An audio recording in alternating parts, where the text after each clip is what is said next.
आत्मा आउ शरीर देखंतु आज्ञा शरीर सबुबले मरी थाए किंतु आत्मा केबे मरे नहीं।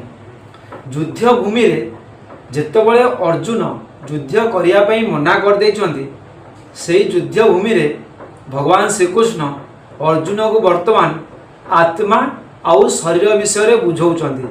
मु किए मु होउछि आत्मा मोर आत्मा एई शरीर रे वर्तमान प्रवेश हेकि अछि। आउ किछि दिन परे ये शरीर वृद्ध हो जीवो। ये शरीर रो गोटे एक्सपायरी डेट अछि। जेमिति आमे बाजार गोटे जिनस किनुचंती तापर प्रत्येक जिनस बड़े एक्सपायरी डेट अछि। से एक्सपायरी डेट सरीला पर आमे से जिनस को खाउचंती तो हमको बीमार होउछि। तेणु करी कि जेतबेले आम शरीर रो एक्सपायरी डेट सरी जीवो आम शरीर निश्चित भाव में ये जीव जगत छाड़ी कौन हम मृत हो शरीर को लोक मैंने जलई देवे। ये शरीर छाड़ी आत्मा पलैज जितेबले यही शरीर एक्सपायरी डेट होते आत्मा ये शरीर छाड़ीदेव।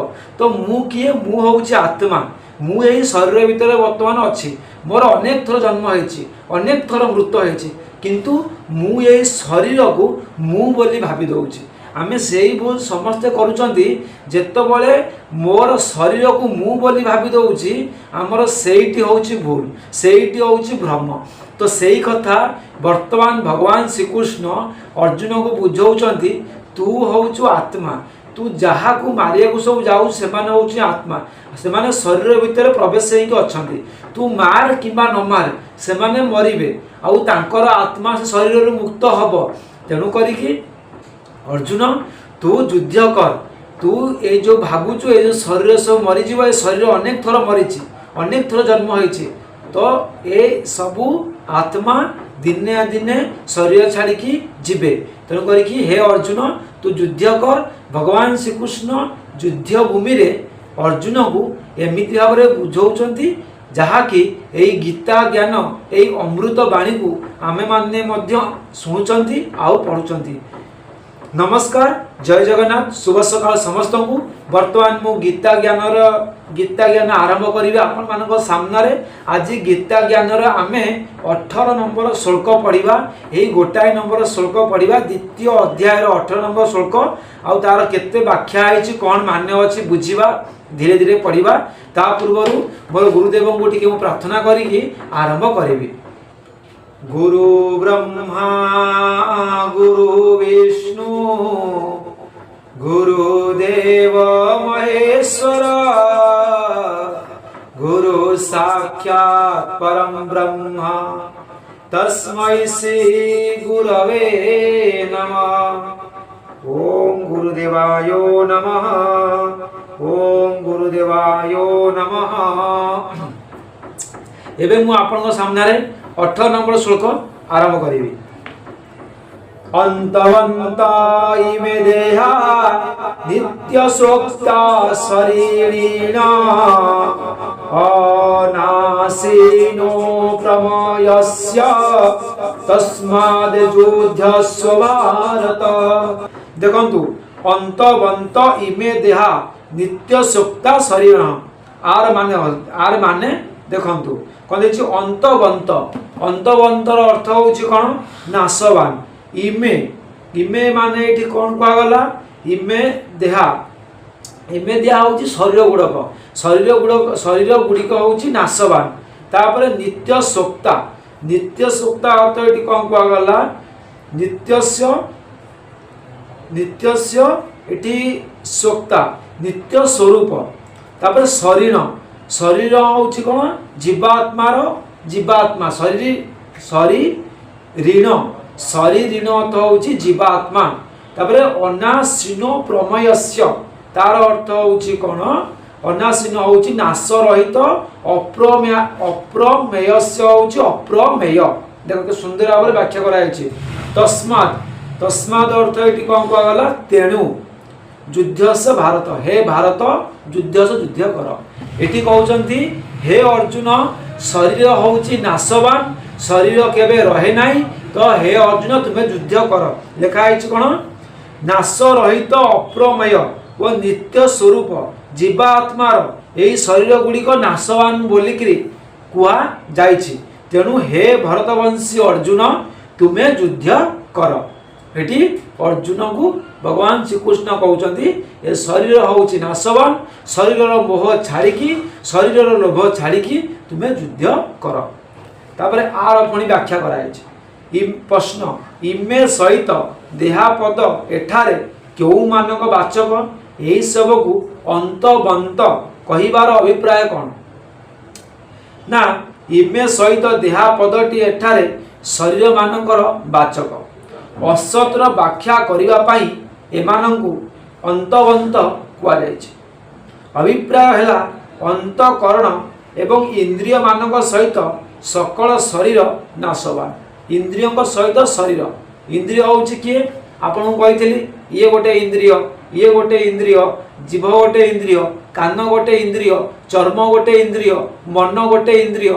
ଇନ୍ଦ୍ରିୟ ସହିତ ଶରୀର, ଶରୀର ନାଶ ହେଲେ ମାନେ ଇନ୍ଦ୍ରିୟ ନାଶ ହେଇଯିବ। ଶରୀର ସହିତ ଇନ୍ଦ୍ରିୟ ହେଉଛି ନାଶବାନ। ତାର ହେଲା କିନ୍ତୁ ସ୍ୱପ୍ନର ଶରୀର ଏବଂ ସମସ୍ତ ଜଗତ ଯେପରି ନଥିଲେ ମଧ୍ୟ ଥିଲା ପରି ପ୍ରତୀତ ହୁଏ, ସକଳ ଶରୀର ସେହିପରି ନଥିଲେ ମଧ୍ୟ ଅଜ୍ଞାନ ହେତୁ ଥିଲା ପରି ପ୍ରତୀତ ହୁଏ। ଦେଖନ୍ତୁ, ଆମେମାନେ ଅଜ୍ଞାନୀ, ଆମେ ଶରୀରକୁ ମୁଁ ବୋଲି ଭାବି ଦେଉଛନ୍ତି, କିନ୍ତୁ ଶରୀର ଅଲଗା, ମୁଁ ହେଉଛି ଅଲଗା। ମୁଁ ଏ ଶରୀର ଭିତରେ ପ୍ରବେଶ କରିକି ରହିଛି। ଯେମିତି ମୁଁ ଆଉ ଘର, ମୁଁ କ'ଣ କହୁଛି? ମୁଁ ଘରକୁ ମୁଁ କହୁଛି କି? ମୁଁ କ'ଣ କହୁଛି? ମୋର ଘର କହୁଛି ନା ନାହିଁ? ସେମିତି ଏଠି କୁହାଯିବ ମୋର ଶରୀର, ମୁଁ ବୋଲି କୁହାଯିବନି।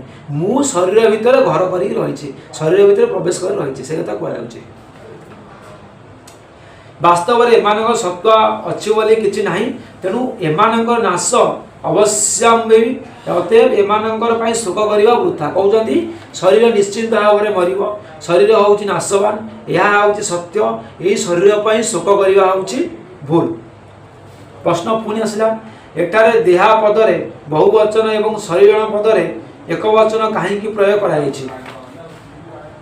ଏହି ପ୍ରୟୋଗ ଦ୍ୱାରା ଭଗବାନ ଦେଖାଇ ଦେଇଛନ୍ତି ଯେ ସକଳ ଶରୀରରେ ଏକ ହିଁ ଆତ୍ମା ବିଦ୍ୟମାନ। ଶରୀରମାନଙ୍କ ଭେଦରେ ଅଜ୍ଞାନ ହେତୁ ଆତ୍ମାରେ ମଧ୍ୟ ପ୍ରଭେଦ ପ୍ରତୀତ ହୁଏ, କିନ୍ତୁ ବାସ୍ତବରେ ପ୍ରଭେଦ ନାହିଁ। ଦେଖନ୍ତୁ ଆଜ୍ଞା, ସୁନ୍ଦର କଥା। ଶରୀରରେ ଏକ ହିଁ ଆତ୍ମା ବିଦ୍ୟମାନ। କ'ଣ ଦେଇଛି? ସକଳ ଶରୀର। ସକଳ ଶରୀର ଅର୍ଥ ଏଠି ବୁଝନ୍ତୁ, ସମସ୍ତ ଶରୀରରେ ଗୋଟିଏ ଆତ୍ମା ବିଦ୍ୟମାନ। ଏତେ ସୁନ୍ଦର କଥା କହିଲେ, ଦେଖିଲ, ଗୋଟିଏ ଆତ୍ମା ବିଦ୍ୟମାନ, କିନ୍ତୁ ଅଜ୍ଞାନ ହେତୁ ଆତ୍ମାରେ ମଧ୍ୟ ପ୍ରଭେଦ ପ୍ରତୀତ ହୁଏ। ଅଜ୍ଞାନ ହେତୁ ଆତ୍ମାରେ ମଧ୍ୟ ପ୍ରଭେଦ ପ୍ରତୀତ ହୁଏ, ବାସ୍ତବରେ ପ୍ରଭେଦ ନାହିଁ। ଆତ୍ମା ହେଉଛି ଏକ, ଶରୀର ହେଉଛି ଅନେକ। ଗୀତାରେ କୁହାଗଲା ଗୋଟିଏ ଆତ୍ମା ଶହ ଶହ ଅନେକ ଅନେକ ଶରୀର, କିନ୍ତୁ ବେଳେବେଳେ କ'ଣ ହୁଏ?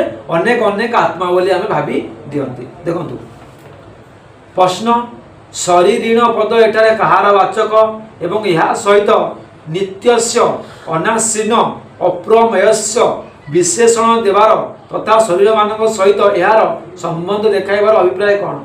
ପୂର୍ବ ଶ୍ଲୋକରେ ଯେଉଁ ସତ୍ ତତ୍ତ୍ୱ ଦ୍ୱାରା ସମସ୍ତ ଜଡ଼ବର୍ଗ ବ୍ୟାପ୍ତ ହୋଇଥିବା କଥା କହିଛନ୍ତି, ଏଠାରେ ଶରୀରୀଣ ପଦଟି ହେଉଛି ସେହି ତତ୍ତ୍ୱର ବାଚକ। ଉପରୋକ୍ତ ତିନୋଟି ବିଶେଷଣ ପ୍ରୟୋଗ କରି ସତ୍ ତତ୍ତ୍ୱ ସହିତ ଏହାର ଏକତ୍ୱ ପ୍ରତିପାଦନ କରାଯାଇଛି ଏବଂ ଏହାକୁ ଶରୀରୀ କହି ତଥା ଶରୀରମାନଙ୍କ ସହିତ ଏହାର ସମ୍ବନ୍ଧ ଦେଖାଇ ଆତ୍ମା ଏବଂ ପରମାତ୍ମାଙ୍କର ଏକତ୍ୱ ପ୍ରତିପାଦନ କରାଯାଇଛି। ଅଭିପ୍ରାୟ ଏହିକି ଯେ ବ୍ୟାବହାରିକ ଦୃଷ୍ଟିରୁ ଭିନ୍ନ ଭିନ୍ନ ଶରୀର ଧାରଣ କରିଥିବା ସେଥିରେ ସମ୍ବନ୍ଧ ରଖୁଥିବା ଯେଉଁ ଭିନ୍ନ ଭିନ୍ନ ଆତ୍ମା ପ୍ରତୀତ ହୁଅନ୍ତି, ବସ୍ତୁତ ସେସବୁ ଭିନ୍ନ ଭିନ୍ନ ନୁହନ୍ତି। ସେସବୁ ଗୋଟିଏ ମାତ୍ର ଚେତନ ତତ୍ତ୍ୱ। ନିଦ୍ରା ସମୟରେ ସ୍ୱପ୍ନ ଜଗତରେ ଯେପରି ଜଣେ ବ୍ୟକ୍ତିକୁ ଛାଡ଼ି ଅନ୍ୟ କୌଣସି ବସ୍ତୁ ନଥାଏ, ସ୍ୱପ୍ନରେ ହେଉଥିବା ବିଭିନ୍ନ ଘଟଣା ନିଦ୍ରା ହେତୁ ହୁଏ, ଜାଗ୍ରତ ହେବା ପରେ ବ୍ୟାପ୍ତ ହିଁ ରହିଥାଏ। ଏଠାରେ ମଧ୍ୟ ସେହିପରି ସମସ୍ତ ନାନାତ୍ୱ ଅଜ୍ଞାନଜନିତ ଜ୍ଞାନ ଆସିଯିବା ପରେ କୌଣସି ନାନାତ୍ୱ ରହେ ନାହିଁ। ସେହି କଥା ଭଗବାନ ଶ୍ରୀକୃଷ୍ଣ ଗୀତାରେ କହିଛନ୍ତି, ଆତ୍ମା ହେଉଛି ଏକ, ଶରୀର ହେଉଛି ଅନେକ। ଆମେ ଯେମିତି ସ୍ୱପ୍ନରେ ଦେଖୁଛନ୍ତି ଅନେକ ଜିନିଷ, କିନ୍ତୁ ସ୍ୱପ୍ନ ନିଦ ଭାଙ୍ଗିଗଲା ପରେ आम जोटी बसीवा से जोटी शोईवा से गोटे शरीर गोटे जिनस किंतु स्वप्न रे आमको बहुत किसी देखा जाए से कथा भगवान श्रीकृष्ण अर्जुन को बुझाऊँच अति सरल भाषा पुणी प्रश्न आसला हेतुवाचक तस्मात् पद प्रयोग करी युद्ध पाई आज्ञा देवार अभिप्राय कौन ना उत्तर होची हेतुवाचक तस्मात् पद सहित युद्ध पाई आज्ञा दे भगवान एठारे कहते जेहेतु यह सिद्धि हो सारी जे शरीर नाशवान यार नाश अनिवार्य एवं आत्मा नित्य यार केबे भी नाश हुए ना तेणु युद्ध रे सामान्य मात्र शोकर भी कौन कारण ना अतएव वर्तमान तुम्हें युद्ध रे कौन प्रकार दुग्धाग्रस्त होगा उचित नुहे कहते तुम्हें जहाँ मारुच वास्तव में से मरु ना सी तो मरु ना तो तुम्हें शोक करिया कौन आवश्यक जदि जड़े मरु ना तुम्हें शोक कहीं कर तुम्हें जहाँ को मारुच से आत्मा से अमर से अच्छी कि तार शरीर मरुची तेणुक तुम्हें जहाँ को मारुच से मरु ना से ये युद्ध शोक करिया किसी आवश्यक ना शोक छाड़ी मन रे चिंता छाड़ी तुम्हें युद्ध कर भगवान श्रीकृष्ण अर्जुन को कहते आउ अर्जुन युद्ध केमिति राजी होती आम पढ़ा आम पाखरे आसीज पुणी 19 नंबर श्लोक आज आउ ना काली पढ़ा काली सकाळे मु आपण सामने गीता ज्ञानर द्वितीय अध्यायर 19 नंबर श्लोक सहित आसिकी पहुँचीजी से पर्यंत मत विदाय दिंतु समय मत इशारा दिलानी हर हर महादेव जय श्री कृष्ण जय श्री कृष्ण।